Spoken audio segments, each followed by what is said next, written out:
Bienvenue sur Endurance Fondamentale, le podcast où on emmène des sportifs courir et nous parler de leur parcours. Des chemins semés d'embûches, des itinéraires plus ou moins tracés, des gros dénivelés, bref, des parcours de vie rarement linéaires où l'endurance est fondamentale. Moi c'est Valentin, je cours depuis 12 ans et je parle depuis 29. J'adore rencontrer des gens et parler de sujets profonds avec eux. Et quoi de mieux que de le faire en courant. Et moi c'est Carla, passionnée de sport depuis toujours. Vous me verrez sur quelques épisodes, mais la plupart du temps je suis derrière la caméra. Alors pensez à activer la vidéo si vous êtes sur une plateforme qui le permet, que je n'ai pas pédalé pour rien. On vous laisse avec l'épisode. Bonne écoute.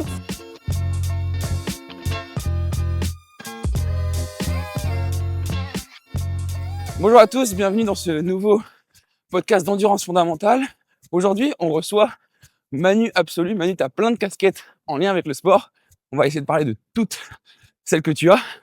Mais avant ça, est-ce que tu peux te présenter ? Bonjour à tous, moi je m'appelle Manuel. Ça me fait plaisir de dire Manuel, mais bon. Manuel Absolu, j'ai 33 ans. Je suis arbitre de tennis, c'est mon métier. Et voilà, quoi d'autre ? Passionné de sport. Ouais. J'adore la course à pied. Ça tombe bien. Et puis voilà. Trop bien, on va pouvoir parler de tout ça. Il y a 2-3 autres choses que tu n'as pas précisées, dont on va parler dans le podcast, mais ça va venir. Oui, je te laisse venir avec tes questions.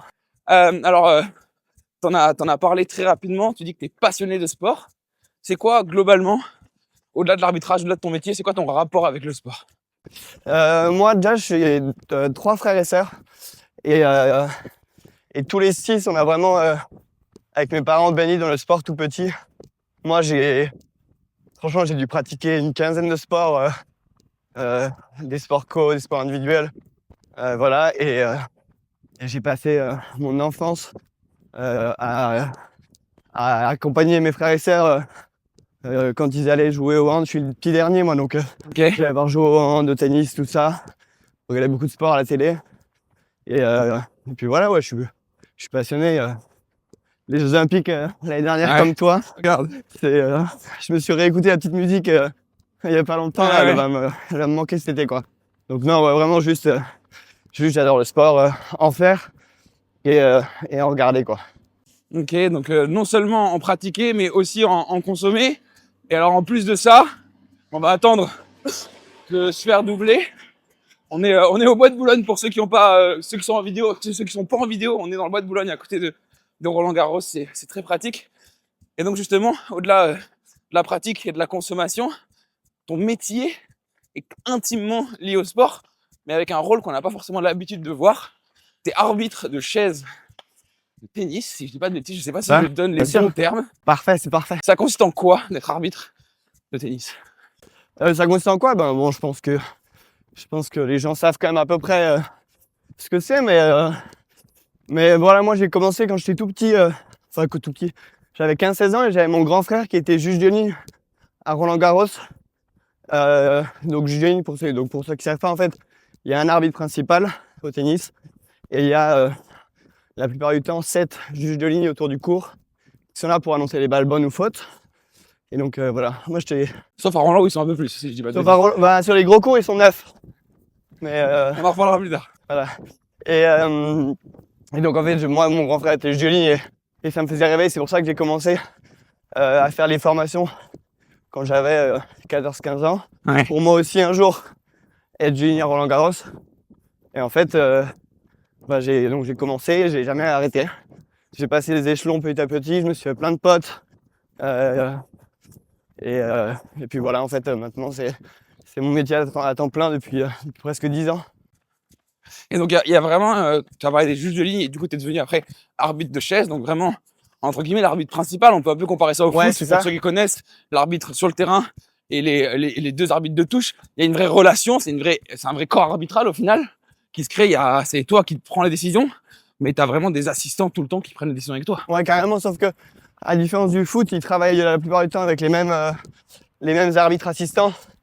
C'est souvent des 3 ou 4 personnes qui sont ensemble.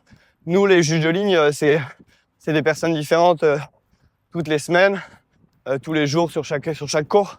Mais par contre, il y a vraiment, c'est vraiment un travail effectivement où on est ensemble et quand les juges de ligne sont bons, ça nous facilite vraiment la tâche. Et à l'inverse, quand il y a des moments un peu moins bien, ça peut nous nous l'a compliqué. Donc c'est vraiment un truc. Effectivement, moi, je suis là pour prendre la décision finale, Ouais. pour communiquer avec les joueurs s'il y a des soucis ou quoi. C'est moi le référent entre guillemets. Mais on est tous une équipe pour arbitrer le match, quoi. Et alors, si je dis pas de bêtises, les juges de ligne, par exemple, à Roland-Garros, ils peuvent aussi être arbitres de chaise sur d'autres tournois. Par exemple, toi, quand tu étais juge de ligne avant, tu faisais aussi des chaises sur des peut-être plus petits tournois?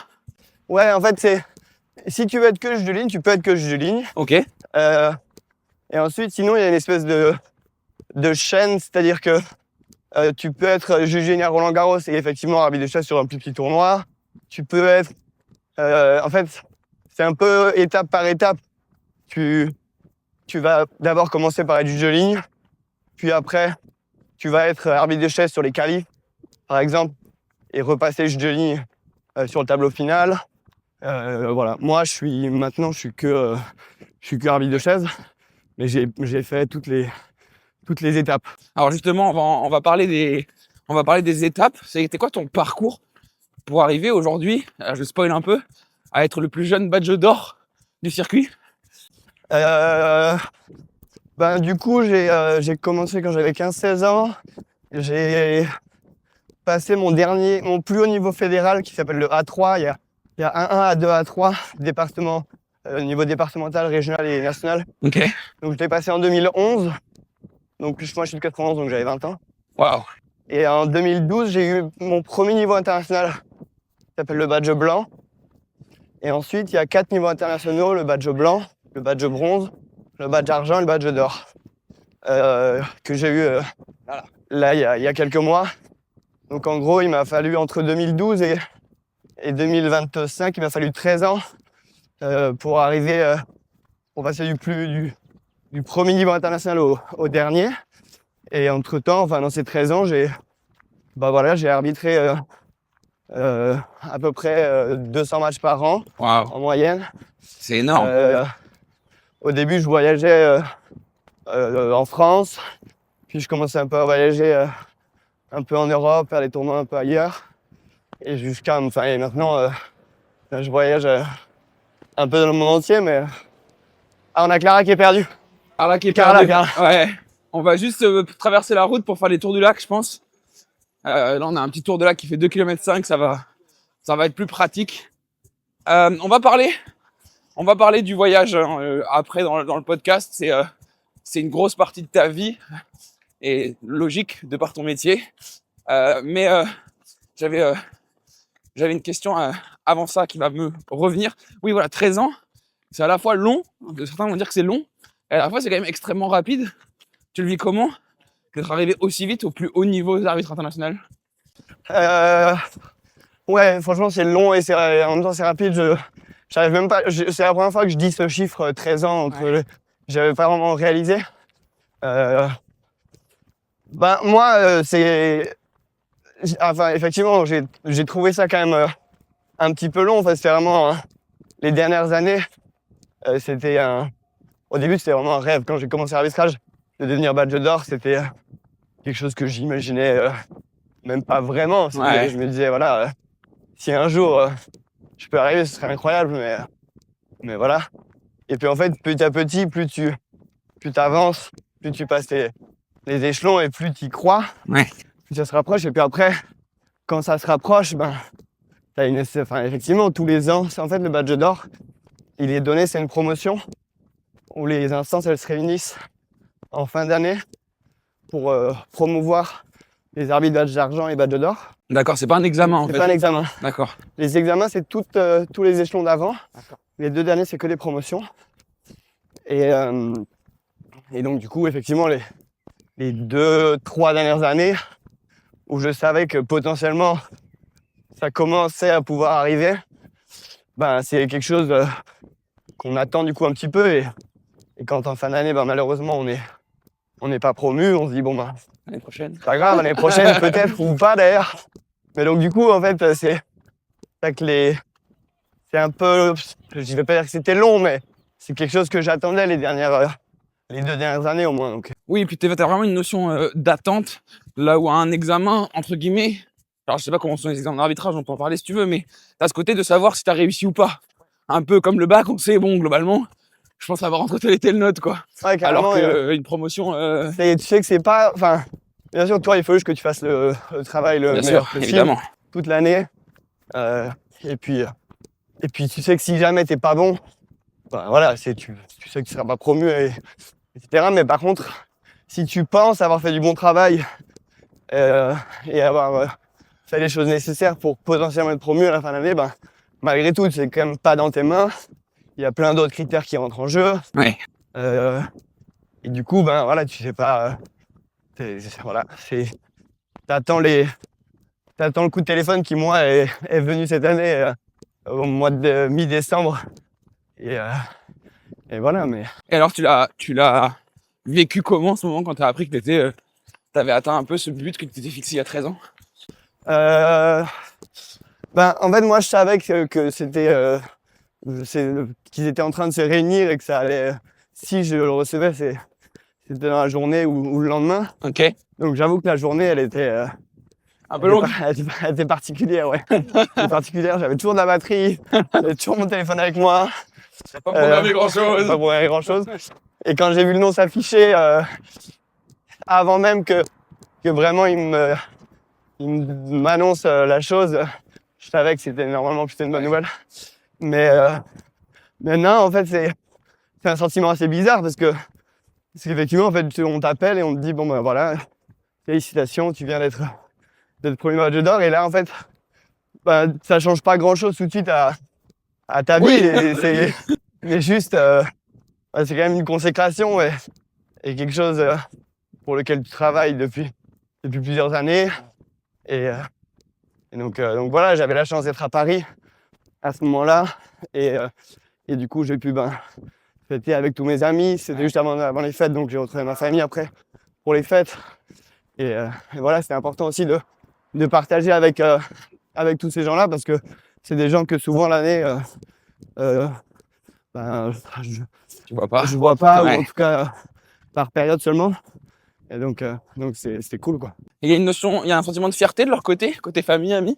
Ouais, oui, enfin, je sais ils sont très fiers enfin, pour parler de ma famille déjà, ils sont fiers que en fait j'ai réussi à accomplir ce que je voulais. Et, Ouais. c'est vrai que je fais que dire, c'est vrai que. Ouais, c'est vrai que. C'est vrai que. C'est vrai que tu fais que le dire.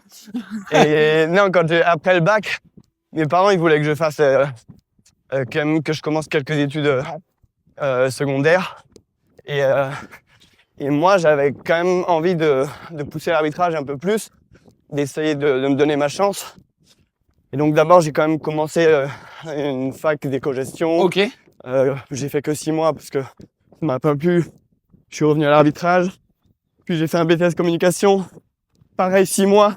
Et à chaque fois, au mois d'avril, quand la saison sur terre battue commençait, en général, Contrôlons un projet. c'était là que je quittais. Et C'est compréhensible. puis du coup, après ça, on s'est posé avec mes parents et puis je leur ai dit donnez-moi 1 an et laissez-moi 1 an juste essayer de faire un peu une saison complète, voir déjà financièrement, parce que j'étais à l'époque badge blanc ou j'allais bientôt passer badge bronze, mais financièrement comment je m'en sors, voir si j'ai des bonnes opportunités, etc. Ouais. Quoi. Et donc on a fait ça. Ça s'est plutôt bien passé. Au final, j'ai repris les études après Ok. à l'INSEP. J'ai fait une école de journalisme. À l'INSEP. À l'INSEP. Ah, c'est marrant ça, je savais pas que ça existait. Qui est normalement réservé aux sportifs de haut niveau. D'accord. Et moi, petit, je me suis mis là-dedans. J'étais le seul arbitre. L'arbitrage du coup. J'étais le seul arbitre. Ah, c'est via génial. l'arbitrage. C'est génial. Et donc, avec un peu des horaires aménagés.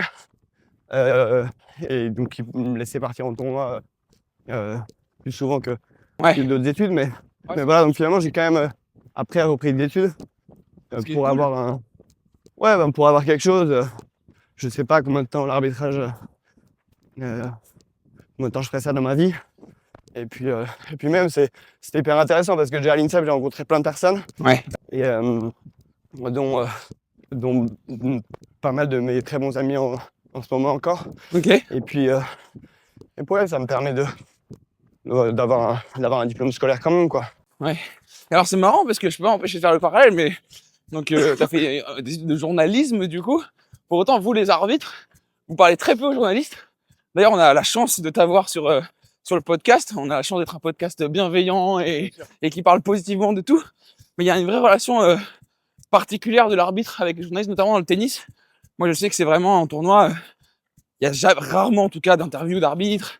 Et c'est très dur de pouvoir avoir, on va dire, des arbitres dans les médias. Comment tu le vois, toi? Comment tu le perçois? Moi, à chaque fois qu'on me demande, j'ai jamais de problème à répondre aux interviews. J'ai souvent les journaux plutôt régionaux qui veulent faire de temps en temps des articles ou des choses comme ça. Mais en fait, à partir du moment où les gens, où les journalistes... La partie un peu chiante, on a juste 100 mètres à faire, un peu chiant. Pas de souci. Quand les journalistes vraiment s'intéressent au métier en lui-même, à la vie qu'on mène, etc., bah c'est intéressant d'y répondre et c'est intéressant de partager avec les gens. Ouais. Après, t'as d'autres journalistes qui cherchent plutôt à chercher un peu la petite bête, ouais.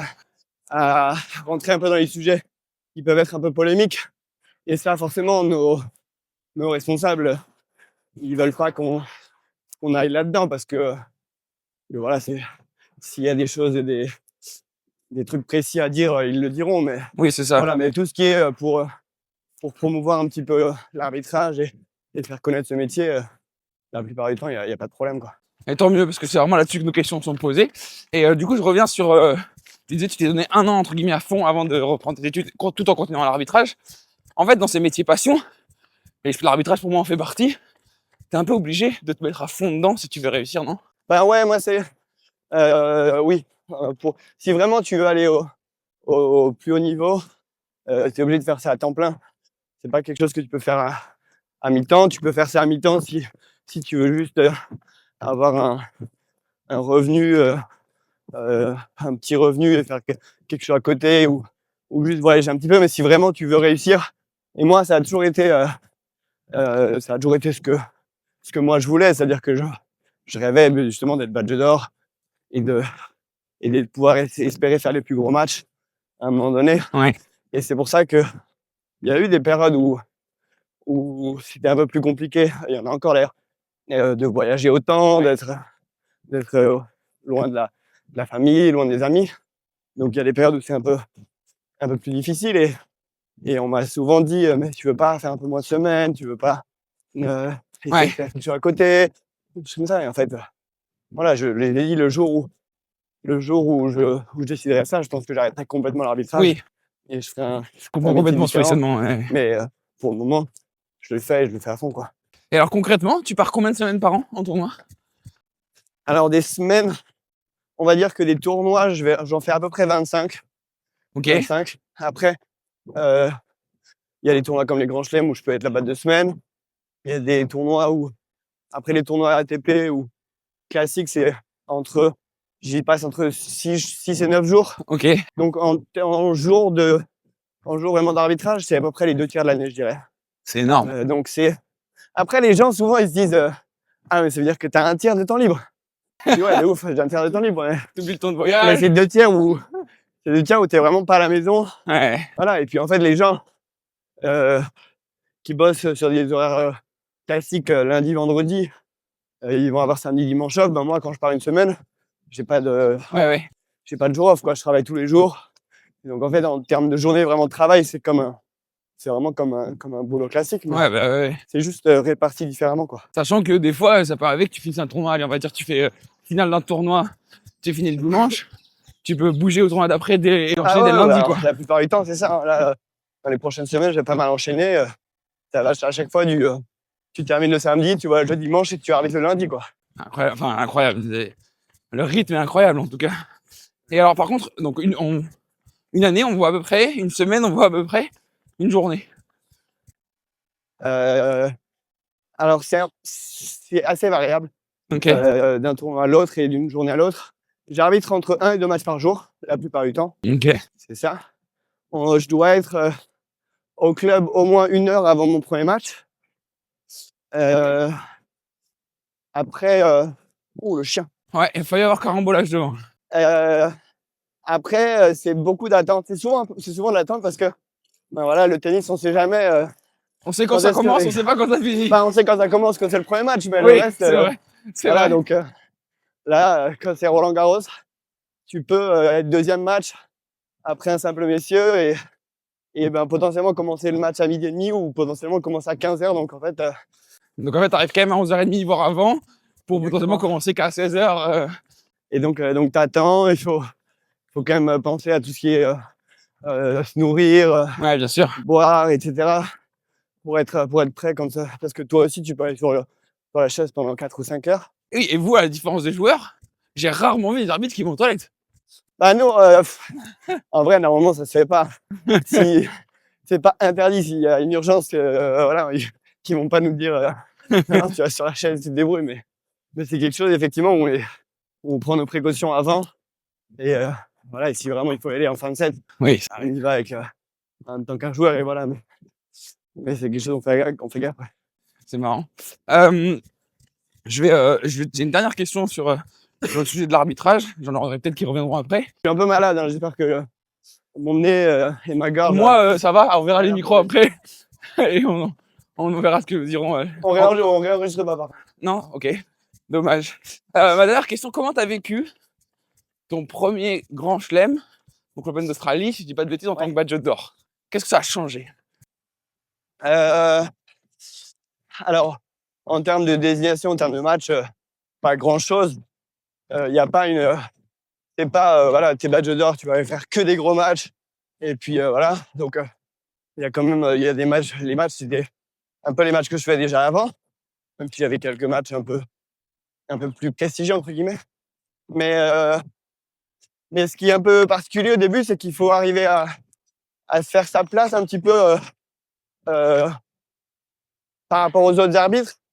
C'est-à-dire que ben, moi, j'ai des arbitres qui sont badge d'or que je connais depuis 10 ans, qui pour moi ont toujours été les plus grands arbitres du monde, qui faisaient les plus grands matchs, etc. Et en fait, maintenant de se dire, ben voilà, moi aussi, je suis badge d'or, j'ai le même grade qu'eux, j'ai pas vraiment de complexe d'infériorité à avoir, je peux assumer mes décisions, etc. Ça prend un petit peu de temps, mais Oui, bien sûr. comme à chaque grade, comme dans la vie, à chaque fois que tu Bien passes sûr. un truc ou que quand tu deviens chef ou que enfin, voilà. Ouais. Et donc du coup, c'est plus un travail à faire sur soi, de se dire voilà, maintenant je suis là, et donc ça prend quelques semaines, quelques mois avant de vraiment se sentir bien et se dire voilà. Bah, et là, je commence à c'est pas du tout que j'en souffrais, hein, mais c'est que ouais, au début tu te poses des questions Bien sûr, bien sûr. et puis voilà, après ça vient avec le temps.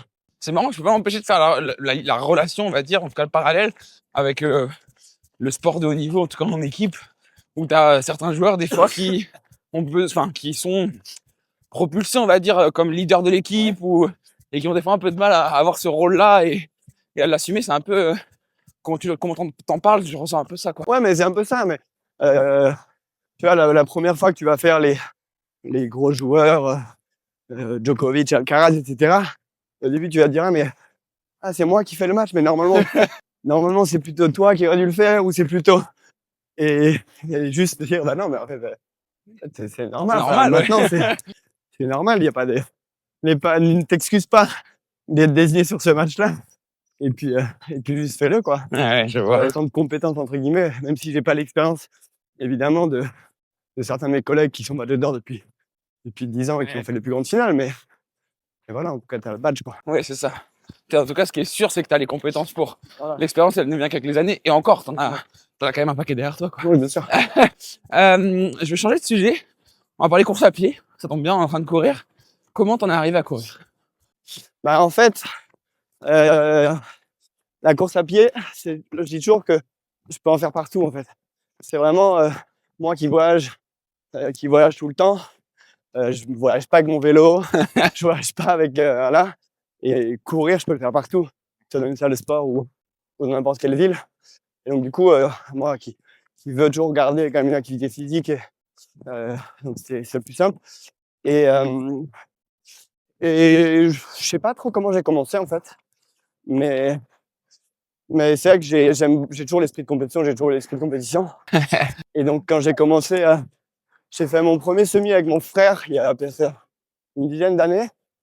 Et puis après, je me suis dit, bah, j'ai envie de faire un marathon. Et, donc en fait, j'ai commencé à me préparer, etc. Et puis finalement, j'en ai fait quelques-uns et je continue. Mais ouais, c'est vraiment le truc, juste le sport entre guillemets par facilité pour moi. Et des fois, j'en ai marre. Des fois, je me dis, franchement, là, la course à pied, un ras-le-bol de se lever ou d'aller en faire après la journée après les matchs et tout. Et puis je me dis, bon, vas-y, je fais une pause pendant 2 semaines, 3 semaines. Et puis après, enfin, tu sais ce que c'est, hein, mais Ah oui. puis en fait, tu y reviens, c'est un peu un terrain addictif, quoi. Ouais. Mais c'est pareil pour les marathons. Quand t'es au 30e kilomètre de ton marathon, tu te dis, par contre, à partir de demain, c'est mort. Plus jamais. Tu m'oublies. Et puis 2 semaines après, tu te dis, il y a ce marathon-là, j'aimerais quand même bien Ouais, il a l'air quand même pas faire une mal. petite prépa, quoi. Et voilà, c'est retourné. Ok. Et c'est pas trop dur de faire une prépa marathon avec ton rythme de vie, justement? Si, mais c'est pour ça que moi, j'ai pris un coach Ouais. qui est aussi un pote à moi à la base, qui s'appelle Jonathan, qui va le regarder, je suis sûr. Et du coup, il me fait des prépas un peu personnalisés parce que Ouais. bah ouais, il y a des semaines où j'ai rien, entre guillemets, où je suis à la maison et où j'ai beaucoup de temps. Donc là, je peux faire des séances beaucoup plus souvent, presque tous les jours. Ouais. Et il y a des semaines, comme pendant Roland-Garros, où vraiment, c'est des longues journées, c'est important aussi de pouvoir se prendre du repos. Ouais. Et pas se lever à 8h pour enregistrer des podcasts. Par exemple. Mauvais exemple. Et donc voilà, du coup, il m'adapte et c'est ça qui est cool. Moi, j'aime bien juste ne pas avoir à réfléchir à ce que je vais faire. Et ça, je laisse me faire les séances. Ça t'enlève la charge mentale, quoi. Ouais, carrément. Et puis, je sais que c'est quelque chose de cohérent, tu vois. Donc, s'il me dit, je joue la séance, il me dit, voilà, 1 heure défractée ou je sais pas quoi, je le fais. Alors, là, je sais que des fois, il remet un peu en cause, en doute mon assiduité. C'est vrai qu'effectivement, des fois, t'es censé aller courir le matin et finalement, on te rajoute une réunion ou le match de la VF il y a 2 heures. C'est ça. Où tu te dis, le soir, je vais rentrer pas trop tard et finalement, tu rentres à 22h, t'es cuit. Ouais. Bon, j'essaie de faire au mieux à chaque fois. Ouais, puis il faut rajouter à ça aussi le décalage horaire, la fatigue des vols. Enfin, non, carrément. C'est quand même un rythme de vie qui. Moi, j'ai du respect pour ça parce que pour le vivre un petit peu, je me rends compte que c'est très dur. Alors, j'imagine pas toi en rajoutant les vols, les décalages horaires, comme tu dis, un peu tout ce qu'on t'impose. C'est très irrégulier, c'est vraiment, on peut jamais rien prévoir, quoi. Ouais. Tu sais jamais. Même nos matchs, on les connaît que la veille au soir. Ouais. À chaque fois, on nous envoie notre désignation la veille au soir. Et donc, en fait, tu sais pas si tu vas faire un match le lendemain à 11h et puis après, en gros, avoir fini à 14h. Ou en fait, ça se trouve, tu vas faire 2 matchs. Donc, jusqu'à la veille, jusqu'à la veille, tu sais jamais à quelle heure tu vas commencer, à quelle heure tu vas finir. Ouais. Je vois bien. Et alors, si on parle marathon, t'en as couru combien en tout? Couru ou terminé? Terminé. Regarde, bonne question, tiens. Donne-moi le nombre de terminé. départ et donne-moi le nombre d'arrivées. Terminé, j'en ai terminé 4. Et je crois qu'il y en a. Non, ouais, je crois qu'il y en a juste un que j'ai pas terminé. Donc 5, mais un DNF, quoi. Ouais. Et alors, c'est lequel on va dire, que t'as préféré ou dans lequel t'as pris le plus de plaisir? Ben, c'est celui où je me suis senti le mieux, où j'étais le mieux préparé et où j'ai fait mon meilleur temps. C'était à San Sebastian, il y a 2 ans, enfin, Okay. 1 an et demi du coup maintenant. C'est en décembre. Et souvent, je me blesse pendant les prépas. Ok. Parce que j'ai quand même j'ai un corps un peu fragile. Oui, et puis comme on disait, le rythme de vie n'aide pas non plus. Le rythme, voilà. Et donc, c'est pour ça aussi que j'ai demandé à Joe de me faire des prépas parce que pour essayer de faire ça un peu plus régulier et de s'accorder des temps de repos des fois aussi. Mais donc, du coup, à San Sebastian, c'est 2 boucles, c'est deux semis. Mais j'ai très bien préparé. Il m'avait accompagné parce que lui, il est juste à côté de à la frontière française. Hendaye? Je suis à Saint-Jean-de-Luz. Ok. Et donc, du coup, j'étais allé passer le week-end là-bas, il m'a accompagné. Il a fait la deuxième boucle avec moi. Génial. Et en fait, j'étais parti pour que je voulais faire moins de 3,30. Et puis, je suis parti un peu plus vite que prévu. Mais bon, je voyais que j'étais bien. Donc je me suis dit, bah, tant pis, on verra plus tard, quoi. Tout ce qui est pris est pris. Et on verra le reste plus tard. Et en fait, ben, j'ai fait le deuxième semi plus rapidement que Ah ouais. le premier. J'ai fini en 3h17. Wow. Et c'était pas du tout prévu. Et juste, je me sentais trop bien. Donc, ça, dans ce genre de moment, quand t'espères faire 3,30 et que tu finis en 3,17, en t'étant senti trop bien, c'est un sentiment qui est quand même vraiment hyper cool, quoi. Et donc là, tu t'es dit, je m'en réinscris à un autre, faire encore mieux. Moi, j'aimerais bien faire moins de 3 heures un jour. C'est un peu le rêve de pas mal, de marathoniens. Hein. Le sub 3 heures, mais c'est que ça demande quand même une vraie prépa. Et c'est vrai que des fois, je suis aussi là à me dire, tu t'imposes quand même quelques contraintes. Tu serais pas obligé de t'imposer. Donc, j'hésite, mais là, ça me travaille quand même. Ouais, je comprends. J'ai une question. Attends, on va attendre que Carla descende du trottoir parce que c'est le moment tricky de Bien joué. J'ai Carla. parcours. Question technico-pratique. Tu t'inscris à un marathon. Tel week-end de telle année, bref. Comment tu fais pour que tes semaines de désignation tombent pas dessus? Moi, en fait, je donne mes disponibilités souvent par période de 3 mois à peu près, que ce soit à la TP, à la Fédé.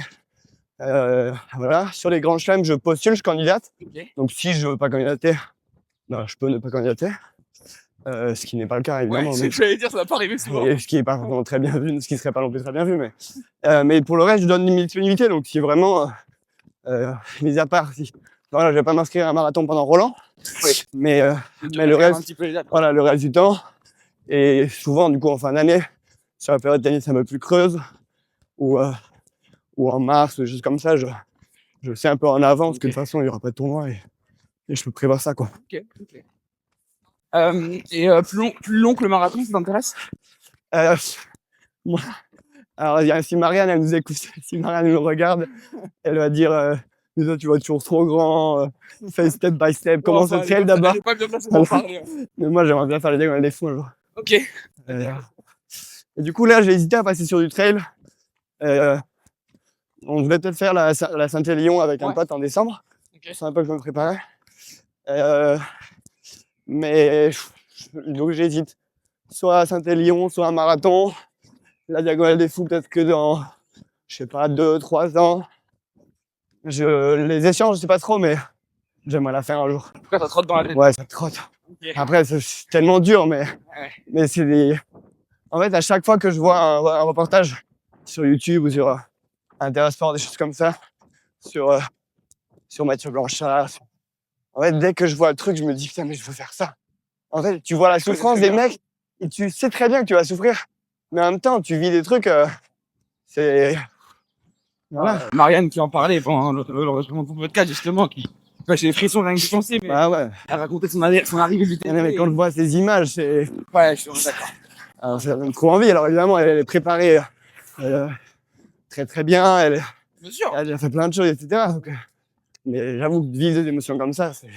Avec sa famille, elle partage avec sa famille, c'est incroyable. C'est trop cool. Incroyable. J'ai changé de sujet. Est-ce que tu peux me parler du golf? Ouais. Bah, le golf, j'ai découvert ça il y a 4-5 ans avec mon meilleur pote. Lui, il joue au foot. Il s'appelle Thomas. Et du coup, bah, c'est vrai que moi, j'aimais bien passer du temps un peu chez lui quand je n'étais pas en tournoi. Et donc, il a pas mal bougé à Amiens, à Lorient, Saint-Etienne et maintenant à Amiens, nouveau. Et du coup, quand j'étais chez lui, souvent, il avait des entraînements le matin. L'après-midi, il avait un peu de temps libre. Et du coup, on s'est mis un peu au golf, comme ça, pour commencer, pour se faire kiffer un peu. Et c'est vrai qu'on a tous les deux accroché à fond. Lui, il joue encore, il joue beaucoup et il a vraiment il a beaucoup progressé. Moi, j'ai un peu moins de temps. Enfin, c'est difficile de trouver vraiment le temps de jouer quand tu es en tournoi, etc. Mais par contre, quand je suis off, Ouais. C'est quelque chose que je peux faire tout seul, en pleine journée. Tu vois, quand tout le monde travaille et que toi, au final, Ouais. t'es là, bah, tu peux partir, tu pars 4 heures. Tu vas faire ton Tu parcours. pars 4 heures, t'es dans la nature, tu te fais plaisir. Et donc c'est un peu pour ça que j'ai commencé. Mais c'est vrai que le golf, je l'avais jamais fait avant. Et il y a plein de sportifs qui disent le golf, enfin, du sport, etc. Mais en fait, c'est bizarre, mais c'est un peu comme la course à pied. C'est-à-dire que les gens, quand ils commencent, soit ils adorent, et vraiment, ils sont passionnés. Et j'ai ma tante et mon oncle qui à la base se prédestinaient pas du tout à ça. Et en fait, ils jouent tous les jours. Ils sont vraiment aussi accros que moi.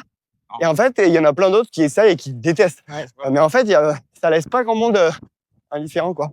c'est qui te double, quoi. C'est un peu qui double, mais bon, en tout cas, ouais, moi j'adore.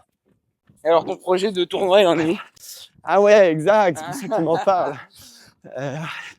Ouais, ben moi, souvent, je cherche un peu des choses à faire en dehors de l'arbitrage, justement sur mon temps libre, ou aussi un petit peu pour occuper le temps que je peux avoir pendant les journées d'arbitrage à attendre, etc. Et donc, c'est vrai qu'il y a un moment où je voulais organiser un tournoi de golf.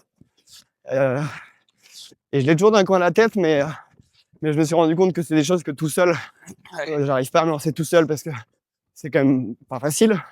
Et qu'en fait, si j'ai pas quelqu'un à côté de moi avec qui je peux échanger sur le sujet, avec qui je peux vraiment, entre guillemets, prendre des risques, des risques de se lancer d'un truc comme ça, c'est trop dur. Et j'ai pas trouvé encore la personne pour le moment qui... Ouais, si quelqu'un nous Avec écoute moi, et si qui a envie de... Si quelqu'un veut organiser un tournoi de golf international, j'ai déjà le lieu, ce sera le Golf Club d'Amiens, que j'adore. Et mais voilà, mais des projets comme ça, j'en ai souvent en fait. Hein. J'ai souvent des trucs, mais c'est un peu comme la Diagonale des Fous ou comme le marathon. En fait, j'ai beaucoup de projets, beaucoup d'idées. Des fois, la guitare, j'ai déjà commencé la guitare 3 fois. Et en fait, souvent, malheureusement, je vais pas au bout, quoi. J'ai toujours beaucoup de motivation au début. Ouais. Et puis quand ça se complique un peu, ça m'arrive d'arrêter un peu. Ouais. On en revient toujours à ce côté manque de temps aussi, emploi du temps super chargé, Ouais. etc. Oui, et puis contrainte. Ok. Au début, je voyageais avec ma guitare quand j'ai commencé la guitare. Puis en fait, à chaque fois, c'est quand même tellement chiant dans les avions de mettre la guitare, tout ça. Donc bref. Je vois très bien. Ok. Génial. Je reviens sur un peu sur l'arbitrage. Il y a une phrase qu'on entend tout le temps, enfin très souvent en tout cas. S'il vous plaît, s'il vous plaît. C'est hyper poli un arbitre. Ouais, bien sûr. Il faut. Non, mais bon, c'est vrai que le tennis, c'est un sport où... Après, c'est en train de changer un petit peu, justement. On est en train de faire en sorte que les gens puissent rentrer un peu plus dans les tribunes quand ils veulent. Essayer de... Ça a toujours été, effectivement, un peu les règles de bienséance, qu'il n'y ait pas de bruit, que les gens soient assis, qu'ils bougent qu'au champ de côté, etc. C'est comme ça. Et du coup, en fait, les joueurs, ils ont toujours été habitués à jouer dans ces conditions. Et donc, effectivement, il y en a pas mal qui dès qu'il y a un petit bruit ou une personne qui bouge, ont du mal à jouer. Donc, du coup, effectivement, le silence, s'il vous plaît. Prenez place rapidement, s'il vous plaît. Les enfants, Merci là, beaucoup, les les enfants. Voilà. Mais bon, on fait surtout pour les joueurs. Hein. Nous, ça me dérange pas du tout, quoi. Et alors, avant-hier, j'étais off, je travaillais pas. J'ai allumé ma télé et je suis tombé sur un match Alcaraz-Shelton. Ouais. Et j'ai même pas regardé, j'ai juste entendu l'arbitre parler et je me suis rendu compte que c'était toi. Ça me parle. Voilà, t'as dû t'en rendre compte parce que t'étais sur la chaise à ce moment-là. Et du coup, j'ai un peu regardé le match, c'était un super match. Voilà, comme ça. Et j'ai été impressionné du fair play des deux joueurs. Alors, ça arrive, hein, c'est pas le premier match, il y a autant de fair play. Ouais. Mais ça va être trop bien en tant qu'arbitre, non? Ouais, bah c'est sûr que c'est plus agréable, entre guillemets, à arbitrer un match où tu sens que les deux joueurs s'apprécient entre eux, où tu sens que les deux joueurs sont effectivement fair play et ont confiance en toi. C'est toujours plus facile que d'arbitrer des matchs où c'est un peu plus tendu. Mais après, c'est aussi dangereux, c'est un peu le danger aussi. Pour revenir juste à ce match, je sais pas si tu as vu le coup d'Alcaraz où il fait une volée, au final il lâche la raquette. Et pour moi c'est trop difficile à voir. cette situation, donc je vois pas que la raquette est plus en contact avec la main au moment de l'impact.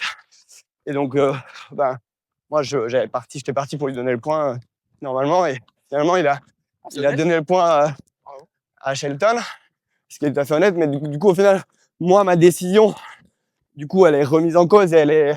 C'est la décision que tu n'avais pas dit publiquement. Exactement. Ouais.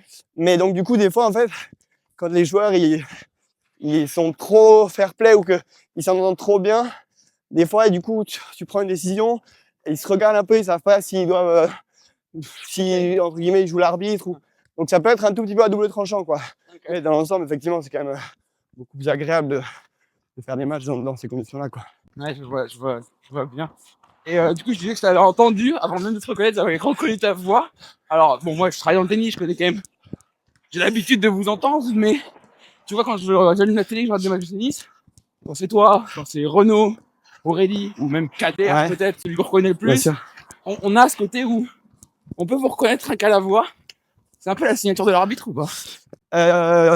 Oui, alors il y en a pour lesquels c'est vraiment une signature. Effectivement, Kader a une voix quand même assez unique. Pour que tout le monde la connaît. Tout le monde la connaît. Voilà. Après, il y en a d'autres. Moi, je n'essaye pas d'en faire quelque chose de particulier.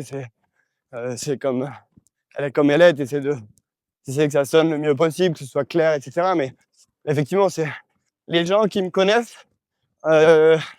Soit ils me reconnaissent à la voix, effectivement, quand j'allume la télé, ou sinon ils me reconnaissent aussi visuellement sur la chaise. Ouais. On a tout le temps un peu les mêmes positions. C'est vrai que moi, je suis toujours un peu plutôt au fond de la chaise, un peu courbé comme ça. Et quand tu vois, les gens ils disent ah ben voilà, je sais très bien que c'est toi, quoi. Je rejoins cette team. On vous reconnaît très vite. Certains qui sont très assis sur une chaîne. Il y en a qui sont très vifs pour défendre. Ouais, chacun a sa manière de faire. Ouais, c'est très intéressant d'ailleurs de regarder tout ça. J'avais des questions en tête qui m'ont échappé, mais du coup je vais reprendre mes notes. Vas-y, regarde. On va partir sur un moment du podcast. Ah, si. Avant ça. Non, si, on va faire ça et je ferai après le reste des questions. On a des questions courtes. L'idée, c'est que tu répondes, entre guillemets, assez intuitivement. Par oui ou par non? Non, ça c'est après. Ah, ok, parce que j'ai quand même regardé les podcasts, donc je connais. La deuxième partie sera le oui. Ok. Oui ou non, là, c'est vraiment question courte. Tu réponds, la réponse logique qui vient dans ta tête. Ça va prendre le temps, évidemment. Allez. Si tu étais un coup au tennis, tu serais lequel et pourquoi? Une amortie rétro, hein, parce que je suis quand même un peu fantasque. Et j'aime quand même un peu le spectacle, donc un truc un peu qui sort du commun, quoi. Ok. Si tu devais arbitrer un autre sport que le tennis, tu te tournerais vers lequel? Alors, j'y ai pensé. Et comme un tournoi de golf, comme tout ça, ça fait partie des choses que j'ai pensé aussi. Ouais, okay. Et j'aurais bien aimé être arbitre de hand. Après, en vrai, je pense que j'ai vraiment un truc avec l'arbitrage au fond de moi. Et c'est vrai que arbitre de foot, arbitre de rugby, à haut niveau, il y a tout qui m'intéresserait. C'est hyper intéressant. Mais effectivement, j'avais avec mon pote Lucas, on en avait parlé un jour de commencer l'arbitrage de hand, mais bon, pour le moment. Pour l'instant, c'est pas. Pourquoi pas un jour, quoi? Bah oui, pourquoi pas un jour. Ok. Si tu pouvais arbitrer n'importe quel match de tennis qui ait eu lieu ou pas entre deux joueurs de ton choix, tu voudrais arbitrer quoi comme match?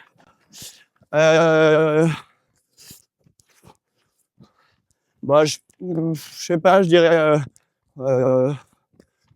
deux joueurs qui ont pris leur retraite maintenant, que j'ai pas arbitré. Je dirais un Federer-Nadal à Roland-Garros, évidemment. En finale, si jamais. Ouais, en finale, j'ai pas un match, j'ai pas. Après, ils se sont joués à Wimbledon, il y a eu des matchs incroyables à Wimbledon, avec Pascal notamment. Oui. Mais bon, je lui laisse son match, je vais pas lui prendre. Quel est le sportif qui t'impressionne le plus? Bonne question. Je suis pas sûr que je puisse en citer que un. Okay. Quand tu pratiques le sport et que tu sais la difficulté de chaque chose, pour jouer au golf, je sais très bien là. Donc les joueurs de golf, les Rory McIlroy, des choses comme ça, ça m'impressionne, mais en même temps, n'importe quel grand champion dans sa discipline qui maîtrise son sport un peu à la perfection, je trouve ça hyper impressionnant. Donc, je sais pas, c'est difficile de Je saurais pas vraiment t'en donner un comme ça. On a plein. Ouais, j'en ai plein. J'en ai plein. Ok. Et plutôt route ou plutôt trail? Plutôt route du coup. Ouais. Mais j'aimerais bien un peu me mettre justement au trail. Pour varier un peu les plaisirs. Ouais. Mais après, encore une fois, quand tu es en tournoi, c'est facile d'aller courir partout sur la route. C'est plus difficile de trouver des sentiers un peu de trail où ça monte, ça descend. Ok. Si tu pouvais choisir une seule marque pour te sponsoriser sur tous les aspects de ta vie, d'un point de vue vestimentaire, tu choisirais quelle marque et pourquoi? Tiens, j'avais jamais pensé à ça. Je crois que je dirais Lacoste. Je crois que je dirais Lacoste parce que déjà c'est un peu le sponsor de. Enfin, c'est eux qui nous habillent sur Roland Garros, sur les tournois ATP, sur tout ça. Ouais. Mais je trouve que c'est une marque qui est quand même qui est très classe. Ouais. Et en même temps qui fait qui dans les habits de sport aussi fait des très belles collections. Ils font des habits de golf, ils font des habits de tout, donc course à pied pas trop. Ouais. C'est pas trop le Ils ont truc. des running, Ils ont faudrait des running. essayer. Mais pour tout le reste, je dirais Lacoste. Ok. Tu m'as dit que tu avais fait une quinzaine de sports dans ta vie. Si tu devais recommencer 1 à 0, mais que tu n'as jamais fait, tu fais quel sport? Un sport que j'ai jamais fait, je dirais la natation. Ok. Parce que c'est trop dur. Ouais. Et qu'en fait, ça fait longtemps que je me dis, j'aimerais bien commencer un peu à faire du triathlon. Et du coup, mais sauf qu'en fait, je sais pas nager. Je sais pas nager, je coule pas, quoi. Mais je suis incapable de faire 1 kilomètre comme ça sans être complètement mort. Et donc, j'aimerais beaucoup savoir nager juste correctement, quoi. Ok. Donc, dans les sportifs, je dirais Léon Marchand. Ok, on revient à la question d'avant. Ah, c'est vrai qu'il est inspirant en même temps. On peut pas ne pas être inspiré et impressionné par lui. Alors, en l'occurrence, pour toi, la question se pose un peu moins parce que tu passes globalement ta vie au soleil. Mais tu préfères faire du sport l'été ou l'hiver? Voilà, l'été. L'été, parce que autant j'adore aller en montagne, j'adore faire du ski, et j'adore les sports d'hiver. Mais par contre, le froid, c'est quand même quelque chose avec lequel j'ai vraiment du mal. Et donc, quand tu vas courir, c'est quand même plus agréable. Aujourd'hui, là, à 8h, déjà d'être sous le soleil, en t-shirt, que de devoir mettre les couches avec 0 degré. Donc, D'accord. L'été. Ok. C'est quoi la chose la plus surprenante que les gens découvrent en te rencontrant?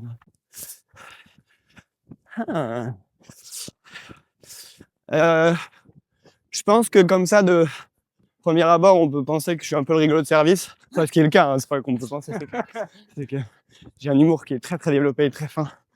Mais au fond de moi, il y a quand même, je suis aussi un peu timide et réservé sur certains aspects, avec peut-être un petit manque de confiance aussi, je peux.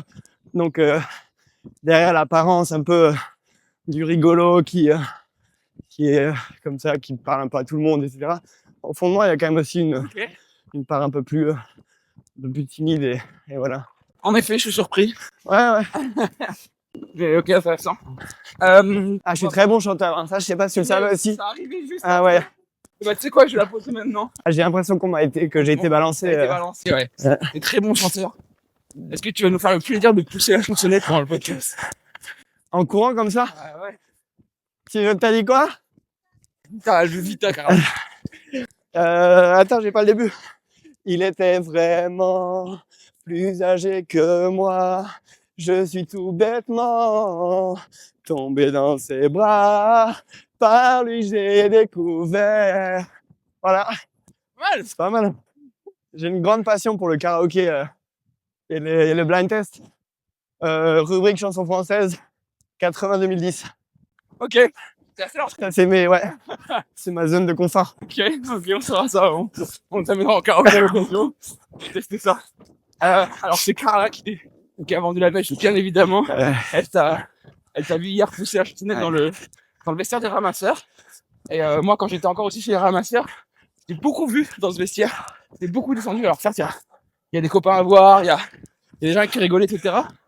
Qu'on précise juste quand on dit vestiaire des ramasseurs, c'est c'est la vrai, zone de repos des ramasseurs avec les Dans encadrants, le bureau qui est surtout chez les encadrants. Les vestiaires, ça Voilà. reste dans leur vestiaire et justement, je vais faire attention à comment je pose ma question Ouais. derrière.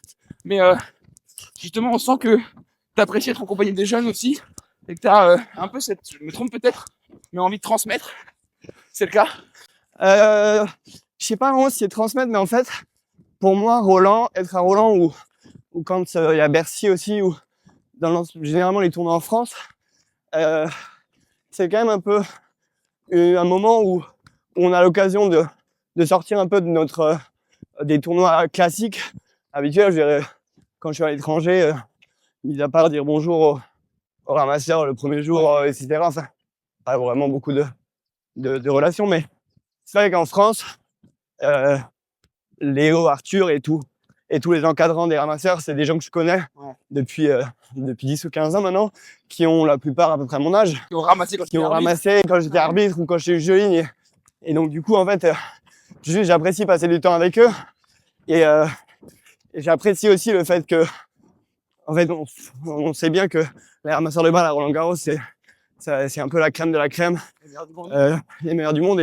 Et c'est surtout en fait des gamins qui sont hyper à chaque fois alors bien sûr ils vivent un peu leur meilleure vie pendant 3 semaines, mais c'est vrai que ils sont souriants, ils sont polis, tout. Et en fait j'adore passer du temps avec eux, rigoler, leur faire des blagues. Même sur le cours c'est pareil, tu vois, quand il y a un roulé qui part un peu pas droit, là on va faire des trucs et voilà, je pourrais rester avec les arbitres comme sur n'importe quel tournoi en haut, mais c'est vrai que j'aime bien descendre et passer un peu de temps avec eux, discuter. Ouais. Ça cool, quoi. Alors pareil, Je leur ramène des bonbons aussi. ouais, ça c'est ton... Forcément, tu les bribes. Bien sûr. Je précise en haut, en bas, c'est juste que les arbitres sont situés vraiment tout de suite les ramasseurs dans les espaces de repos, etc. à Roland. Donc, c'est vrai que c'est juste à côté en plus, donc Ouais. c'est pratique. Très bien, merci pour ça. Les JO. T'en as pas fait qu'un, t'as pas fait que Paris. Non. T'étais aussi, si je dis pas de bêtises, à Rio Ouais, et Tokyo. bien sûr. Alors, c'est les 3 que t'as fait, t'en as fait Ouais. d'autres J'en ai fait 3. C'est déjà pas mal. J'en ai fait 3, ouais. C'est quoi les JO, ça c'est quoi Alors franchement, je pense que c'était le rêve ultime à la base aussi d'un jour faire les JO. Et quand j'étais sélectionné à Rio, c'était vraiment, j'avoue que c'était génial pour moi. Ouais. Et les JO de Rio, je pense que c'est pour moi encore ça restera le plus beau souvenir sportif de ma vie. Bien sûr, il y a eu Paris là où c'est différent, mais c'était mes premiers. Et en fait, donc le tennis c'était la première semaine. J'ai eu la chance d'être jugé sur la finale messieurs, Wow. Murray Del Potro avec Pascal sur la chaise et Incroyable. un super souvenir. Et j'étais resté en vacances la deuxième semaine du coup, et je suis allé voir énormément de sport. Et en fait, évidemment, les Français au JO de Paris, tous les sports étaient complets et qu'il y avait des Français. Sauf que quand c'est au Brésil, Moi. en fait, tu arrives à trouver des places, Et donc du coup, en fait, je soutenais les Français. J'étais avec, je suis allé voir les combats de Riner, je suis allé voir le hand, le volley, je suis allé tout voir, la natation, voilà, tous les relais en natation, tout. Et en fait, j'avais 25 ans et je vivais. Voilà, c'était un truc fou, quoi. Okay. Et puis Tokyo, c'est un peu l'inverse, hein, parce que du coup, ça a été pendant Covid, donc à huis clos. On avait le droit de rien faire, on n'avait pas le droit de sortir de l'hôtel. Donc on faisait hôtel, tennis, hôtel. Et puis voilà, donc ça a été sans doute le tournoi de tennis le plus triste de ma vie. Et l'événement sportif aussi. Voilà, c'est désolant. Le plus désolant. Ouais. Puis après les Jeux de Paris. Et alors, Paris, t'as été arbitre, t'as été sur les épreuves de tennis, tu t'es aussi rendu sur plein de sites, un peu comme t'as pu faire à Rio. Et t'as aussi couru le marathon pour tous, du coup. Ça, j'avais presque oublié ça. Ouais. Il y a un des 4 marathons, du coup, tu l'as compté dans les 4 ? Ouais, j'ai compté les 4. Alors, à la base, je me suis dit, franchement, si je fais moins de 3 heures sur le marathon pour tous, le marathon des JO, c'est génial. Franchement, on va essayer de faire ça, quoi. Sauf que après, j'ai compris aussi que le parcours, il était pas vraiment fait pour faire moins de 3 heures. Pas vraiment, non. En tout cas, pas pour nous. En tout cas, pas pour nous. Et je m'étais un peu blessé pendant la prépa aussi. Mais bon, je me suis dit, on sait jamais, on n'est jamais à l'abri d'un exploit. Donc je pars quand même Ah oui. sur des bases de 3 heures. On sait jamais ce qui peut se passer. Et ben, ce qui peut se passer, c'est qu'au 25e, j'ai explosé en 1000 morceaux, quoi. Donc voilà, après, je l'ai fini doucement. J'avais pas mal de potes. J'avais ma pote Inès qui était là à côté, un peu en trottinette. On a regardé la fin du basket qu'il y avait France-États-Unis. En même temps, je faisais pas mal de pauses. J'ai fait des photos devant la Tour Eiffel. J'ai kiffé. Et puis voilà, j'ai fini en un peu plus de 4 heures. Mais bon, c'était quand même une belle expérience. Ouais. Mais c'était un parcours bien trop difficile. Ouais, bah pour l'avoir fait aussi. Alors en intégralité, j'ai pris un parcours au 10e jusqu'à la fin. C'était pour moi un des moments clés des jeux. Ouais. Incroyable d'avoir mis dans la Ah non, c'est fou. Et puis en plus, c'était donc de nuit. Donc on est arrivés tous vers plus ou moins 2h du matin, 3h du matin. Et en fait, il y avait un monde dans Paris. Comme si c'était 15h l'après-midi. C'était assez fou comme moment à partager, quoi. Puis ça clôture un peu les JO, c'était la veille de la cérémonie de clôture. Ouais. Et du coup, c'est juste que la cérémonie de clôture, j'étais un peu KO et j'ai pas pu bien en profiter. Ok. Mais franchement, c'était génial. Ok, trop bien. Je vais justement enchaîner sur le oui ou non. J'ai l'impression que ça fait 2 heures qu'on court. Ouais, ça fait un coup de pas loin d'une heure. On a bien développé. Je t'avoue Génial. que je suis un peu sorti du cadre des questions, mais tant Ouais. mieux. On essaye de parler avec le cœur, de développer les sujets qui sont intéressants. Alors, t'es prêt à faire un oui ou non? Ouais, je suis prêt. Allez. Est-ce qu'arbitre, c'est une vocation? Oui. Est-ce que Strasbourg, c'est ton tournoi préféré? Non. Est-ce qu'arbitre, c'est dur? Non. Est-ce qu'arbitre, c'est stylé? Oui. T'attendais à craquer autant au marathon pour tous? Oui. T'attendais à être badge d'or aussi vite? Oui. Le golf, c'est mieux que le tennis? Oui. Tu vas arbitrer une finale de Grand Chelem? Oui. T'en as pas marre de voyager? Je peux pas répondre ça, oui. Si, mais... Ah, si. Pardon, je l'ai mal posé. Ouais. Est-ce que t'es fier de toi? Oui. Voilà, trop bien. Merci. En fait, je t'avais même pas dit avant, mais t'aurais pu prendre un joker. Non, j'ai pas, il faut. J'ai de hésité, mais t'as tenu à répondre à toutes les questions. Bah, j'ai joué le jeu. Il y a évidemment, quand on me demande si Strasbourg c'est mon tournoi préféré, ça peut paraître un peu dur de répondre non comme ça, du tac au tac. Mais Parce qu'en fait, j'ai joué le jeu. si je dis pas de bêtises, Strasbourg, c'est un peu le tournoi qui t'a révélé. C'est un peu. Ouais, c'est le tournoi. Moi, je suis d'Alsace, donc c'est un peu le. Effectivement, j'ai commencé là-bas en ramasseur de balles. Juge de ligne. Ouais. Waouh. Ça va. J'ai fait les sélections pour Roland, mais j'ai pas été pris. Ouais, comme beaucoup d'entre nous. Ouais, c'est dur. C'est un peu dur. Et donc ouais, c'est un peu mon Ok, tournoi. t'as commencé là-bas, t'as un peu fait tes gammes là-bas. C'est ça. Mais ton tournoi préféré, du coup, c'est. Roland Garros. Ouais. C'est si particulier que ça. Bah, Ceux qui n'ont jamais vécu Roland. en fait, c'est le tournoi de tennis que tous les gens, enfin, entre guillemets, regardent. C'est-à-dire que les gens, ils vont le dimanche après-midi, de temps en temps, ils vont se mettre sur France 2, ils vont regarder Roland. Du coup, ils vont te voir à la télé. Et en fait, c'est le seul moment de l'année pour les non-fans de tennis où ils peuvent te voir un petit peu, où ils peuvent. Oui, moi, j'ai tous les jours du monde qui est là à Roland, des amis qui sont là, la famille qui est là. On prend 5 minutes pour se voir. En fait, c'est vraiment le tournoi des Français, quoi. Ouais. Le tournoi des Français, où tout le monde se réunit pendant 15 jours. Et donc, c'est quand même particulier, ouais, c'est sûr. Ok. Ouais, je suis 100% d'accord avec toi. Donc, ça fait plaisir de partager ça en tout cas. Et on est ravis, du coup, qui est Roland pour pouvoir savoir sur le podcast en plus. Bah ouais, Franchement, c'est parfait. bien sûr. La prochaine fois, on fera l'épisode 2, mais. Enfin, ça fait quelques temps qu'on en parle. Et en termes de dispo, c'était pas. Elle arrive à se coordonner, C'est pas c'est évident. compliqué, ouais. Vous êtes presque moins disponible que moi. Ah là, sur le tournoi, c'est possible. Et oui, en dehors du tournoi aussi. On a quelques questions pour finir le podcast. Je développe si t'as envie ou pas. Bon, c'est des questions un peu plus philosophiques, Ok. un peu plus d'ordre général, mais qui risquent d'intéresser aussi. C'est quoi ton plus grand rêve?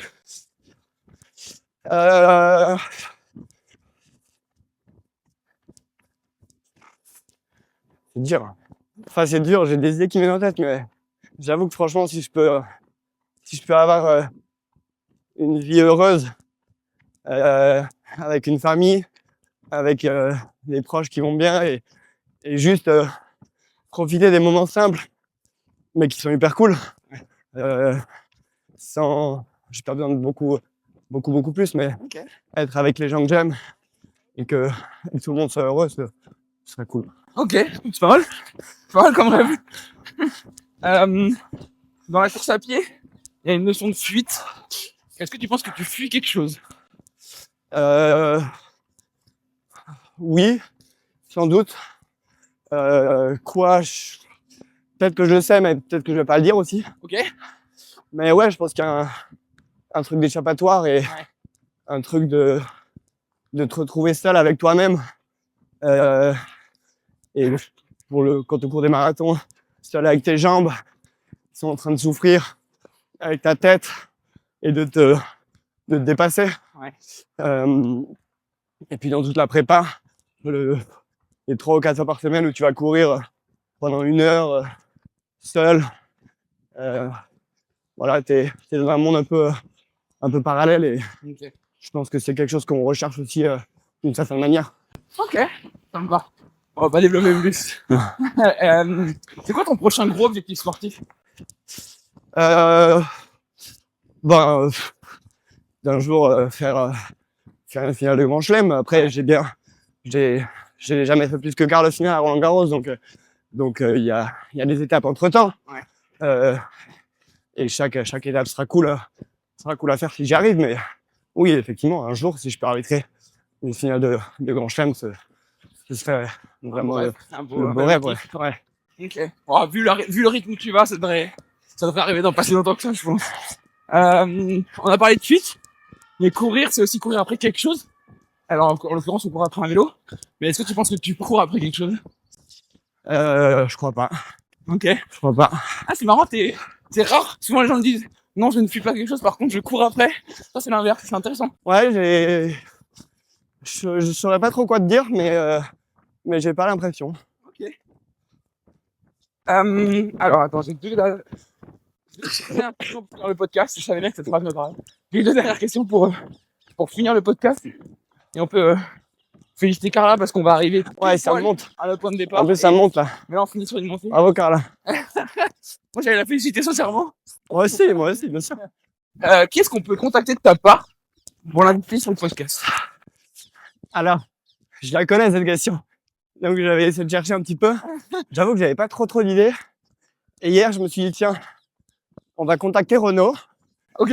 Qui est un de mes vraiment très très bons amis et un collègue aussi. Ouais. Et on va le contacter comme ça. Ça le fera courir parce qu'il s'est acheté les chaussures. Il m'a demandé conseil pour acheter les chaussures de course il y a 6 mois. Okay. Et je crois qu'il y allait une fois. Donc au moins, il a couru une fois avec. Donc au moins, ça lui fera les utiliser, quoi. Et puis avec lui, on pourra parler finale de Grand Chelem. Et puis avec lui, on pourra grave parler de Grand Chelem. Beaucoup plus qu'avec moi, ouais. Effectivement. Bien joué. Ok, trop bien, on cramait ça quand même. Carla, faut que tu contactes Renaud. Renaud Lichtenstein, qui est un des arbitres actuels français, voire le plus grand arbitre que beaucoup connaissent. Et pour finir, est-ce que si tu as envie qu'on le fasse, où est-ce qu'on peut te suivre? Moi je suis sur les réseaux comme pas mal de jeunes de notre génération. Oui. Instagram, voilà. Mais je suis en privé. Ouais, bah oui. Pour pouvoir quand même un peu partager. Ça permet en fait de partager un peu justement la vie à gauche à droite avec les amis et aussi suivre ce qu'ils font, mais tout en restant quand même dans le cadre privé pour que ça reste un peu en dehors du tennis. Donc on peut peut-être te suivre. Donc vous pouvez me suivre, mais les feuilles de match, savoir exactement. Vous pouvez me suivre sur l'application ATPWTA. Vous pouvez suivre tous les scores de tennis et il y a le nom des arbitres à chaque fois. Donc voilà ce que vous pouvez faire. Donc Manu Absolu. D'ailleurs, c'est marqué Manu Absolu. Cette désignation, c'est marqué Manuel. Ah non, Manuel quand même. Manuel Absolu. Quand même. Mais c'est en général ma maman qui m'appelle comme ça quand elle dit Manuel, c'est que c'est rarement bon signe. T'as fait une connerie. C'est que j'ai souvent fait une connerie. J'ai fait la même chose avec vous. Exactement. Valentin, c'est pas bon. Trop cool, Manu. Bah, écoute, en tout cas, merci beaucoup pour ce moment. C'était génial d'échanger. Merci à vous. J'espère que l'intégralité. J'ai jamais couru 1 heure et quart qui passe aussi vite finalement. Ouais, c'est ça, on aura couru 12 bornes. Très bien. En 5,28 de moyenne. Donc, Parfait. Une bonne endurance fondamentale. exactement, une belle veste. Voilà. Manu, merci beaucoup. Merci à toi. Et à la prochaine. Merci à Carla. Merci Carla. Ciao, ciao.